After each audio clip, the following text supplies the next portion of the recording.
সুর মানে মানছে চায় পছন্দ করে। একটা কিরাত যদি কোরআন শরীফের যদি পড়ে, সুর সুন্দর করে দিয়া পড়িলে মানুষের মনে একটা তসল্লি আর শান্তি আয়। সুর দিয়া যদি গজল গায়, তার কণ্ঠবালা থাকে, গজলের মধ্যে মানুষে শান্তি পায়। ঠিক তেমনি ভাবে আল্লাহর বন্দেগান হজরতে বিলালর সুর বড় বালা আসলো, কণ্ঠবালা আসলো। আল্লাহ এক নিয়ামত দান করলা আরব দেশে দিন ও মানুষটা একবার দেখিয়া আসি গিয়া, যেমনে বিলালর দেখতা রূপ দেখিয়া মানুষ অবাক হয়ে যেতা। আর এত খালো একজন মানুষ, তান গলার সুর তো বেশি সুন্দর, তার দেখিয়া অবাক হয়ে যাইতা। দেখিয়া কইতা ইয়া আল্লাহ, বিলাল তো খালা, তার সুর তো ভালো লাগে বলা। মানুষ আইতা বিভিন্ন জায়গার থেকে দেখাত আসতাম। এর জন্য আজান দিতে সময়, আজান আমরা মসজিদে তো মুয়াজ্জিন রাখি না। আমরার দেশ মুয়াজ্জিন আলাদা রাখা হয় না। আমরার দেশ মুয়াজ্জিন রাখা হয় না। আমরার দেশ কোনো সুরত মসজিদ চালাই ওলারাই চালাই।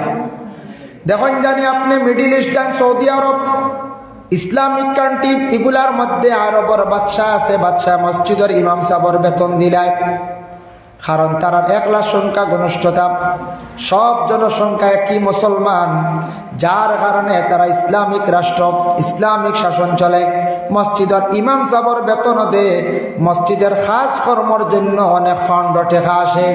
আমরা যেহেতু ভারতবর্ষে সেই দেশ, এই দেশ গণতন্ত্র দেশ, তাও আমরা সংখ্যালঘু, কোনো ধরনের ফান্ড নিয়ে আমরা পাই না।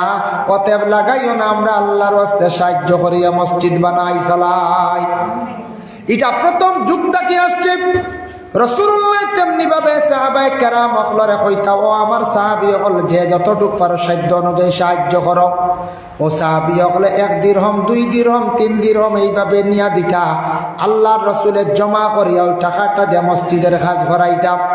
রাসূলুল্লাহ বাইতুল মাল জমা রাখিয়া গরিব দুঃখী মানুষদের বিভিন্ন সময় সাহায্য করতা। আমার নবী যেটা করিয়া গেছলা, এটাও আইজ অবধি সিলসিলাটা জারি আছে। এর লাগে মসজিদ মাদ্রাসা ইটা এইভাবে আপনাদের কাছে গিয়ে হাত বাড়াইয়া নিয়া আমরা দিনের খেদমত হিসাবে মসজিদ মাদ্রাসাগুলো আমরা চালাই। আমরা একগুলোর কিছু বিরক্ত হয়, খালি চান্দা তাই। হ্যাঁ, এটা মূল নবী যে কইছেন সান্দাত আইবাও, কারণ এটা না আইলে দিন ইসলাম টিকিত নাই। মসজিদ মাদ্রাসা পাইতা নাই। ও মসজিদের ইমাম সাহেব আসন 15 দিনের লাগে গিয়া দেখবা মেসাব যায় নাকি যদি। হ্যাঁ, বাড়িতো বেলা ছুটি দিয়েছেন বা আখটা কোনো সব ব্যতিক্রমে এক মেসায় বিদায় লই নিছেন, আরেকজন আইসন 15 দিনের আগে কোনো মিয়াসাব নাই। দেখবা মসজিদের হাল কিতাও কিতা এক বুঝা যাইব না, নাই কেউ নাই নাই। যত আপনার নামাজ বুঝাইবা সুন্দর নাই সুন্দর।